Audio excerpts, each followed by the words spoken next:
Hello everyone, welcome back to Math with Allison. Today we're working in our integration series, so we're going to be talking about force. Let's go ahead and dive into it. Here we have an equation. Force is equal to the integral between 0 and a. A is going to be the maximum height in this case. So a is a height, and we have the density multiplied by the gravity, and then in parentheses, a minus y represents the distance that something has to travel, and then w of y is equal to the width. So let's go ahead and see this in action. That way we can get a better understanding of it. We have an example here. A large vertical dam in the shape of a symmetric trapezoid has a height of 30 meters, width of 20 meters at the base, and a width of 40 meters at the top. What is the total force of the face of the dam when the reservoir is full? So that's why we're working with the width, is because we're working with the face of something with a pressure being applied to it. And we want to see what's the force of this entire pressure everywhere. So here, what we're going to go ahead and find all of the pieces. In this case, density is going to be pretty easy, right? We have density of water is 1,000 kilograms cubed. We also already know what gravity is equal to. That's equal to 9.8. So here, the next thing that we need to find is our height. So that's actually already given to us. We have that it has a height of 30 meters. So just looking at our equation, a is going to be equal to 30. And so the reason that it's a minus y is because y represents the different widths that we're going at. So here, if I took a cross section right here, we have a y value of what, 10? If I took a cross section right here, we would have a y value of 20. So the y value is going to be the variable that change. It represents our height going up and down, right? So let's go ahead and talk about how we can find the width. And the width is going to be a function in terms of y. So I'm just going to take a random cross section. And notice that the width of this cross section is going to be different than the width of this cross section because it gets wider at the top. So using this information, what we're going to do is find this distance. And actually, we can find this distance because this right here, this little line, that's just a linear equation. So let's go and talk about how we can set up the points. We know that this total base is going to be a distance of 20 meters. So if I put it in the middle of the y-axis, I know that this is going to go out to 10 meters. So this is going to be 10, 0. And this over here is going to go out to negative 10, 0. That way it has a total distance of 20. So now we can do the same thing with the top. We know that this, that was terrible. That total distance is 40 meters. So I'm going to go ahead and erase this right here. And that means we can find this corresponding point.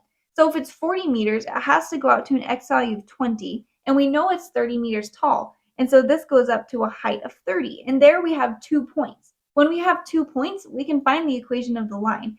And the equation is going to be y minus y1 equals the slope times x minus x1. So let's go ahead and plug in what we know. We can find the slope by doing change in y over change in x of our 2 points.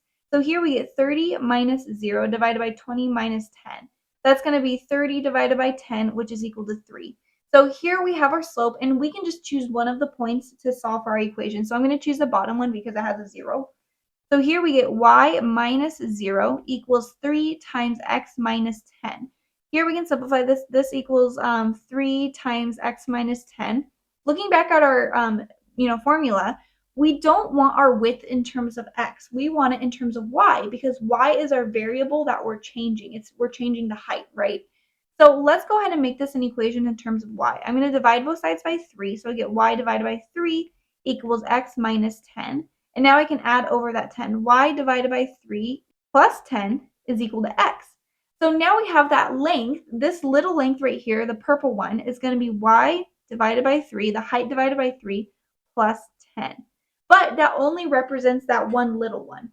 In order to get the entire width, we want to add it on the other side. So what we're going to do is just double the equation. We get 2 of those.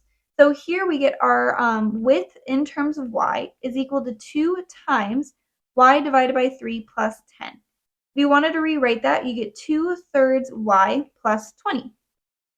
So now we have everything that we need to fill in the equation. So here we have force is equal to the integral between 0 and 30. Remember, our height is 30 meters. And we're going to multiply our density times our gravity times the height that we're moving. So that's going to be 30 minus y, a minus y, times our width. And so that's going to be 2/3 y plus 20. Okay, dy. Let's go ahead and try to simplify this. So 1,000 times 9.8, that's 9,800. From 0 to 30 And now we got to multiply that in. So what's 30 times 2/3? Well, that's a 10. So that's equal to 20. Okay, so 20y plus 600 minus 2/3 y squared minus 20y. Huh. Okay, that cancels out. dy.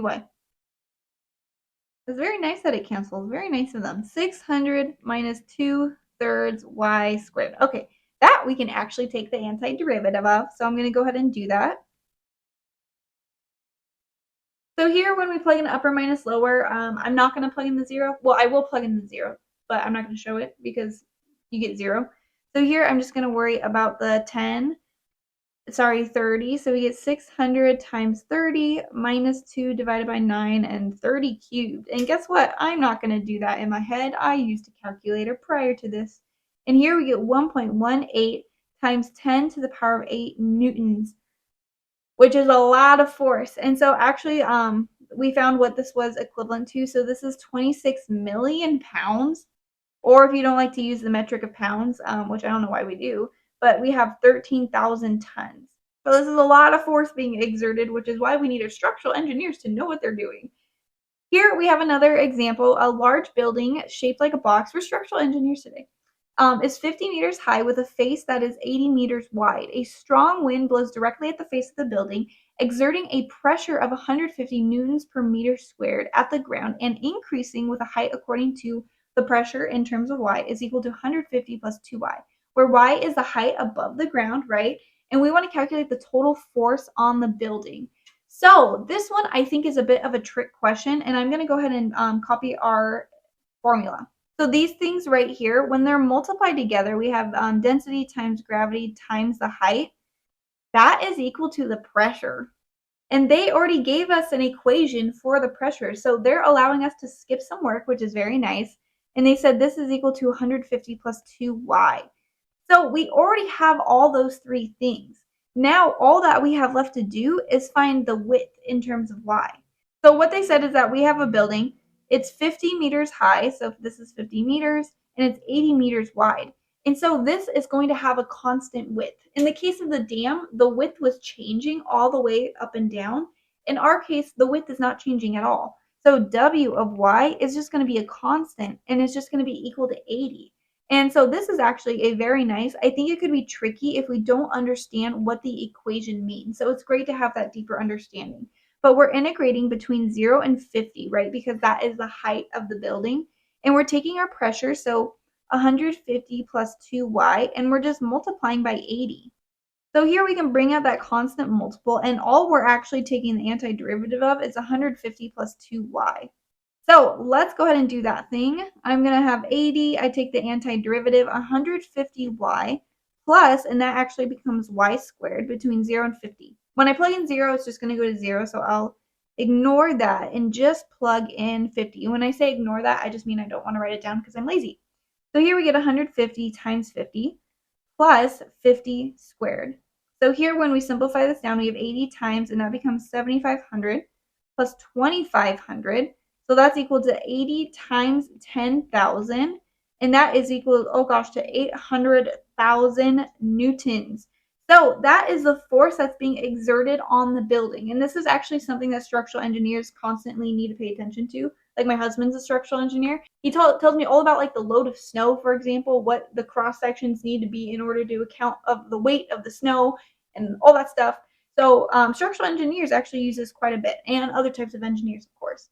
So that's all I have for us in this video today. If you enjoyed it, I have many more like it, so make sure to check out my playlist or link down below. Otherwise, please give this video a thumbs up and comment other problems or topics you'd like to see done. Thanks for watching.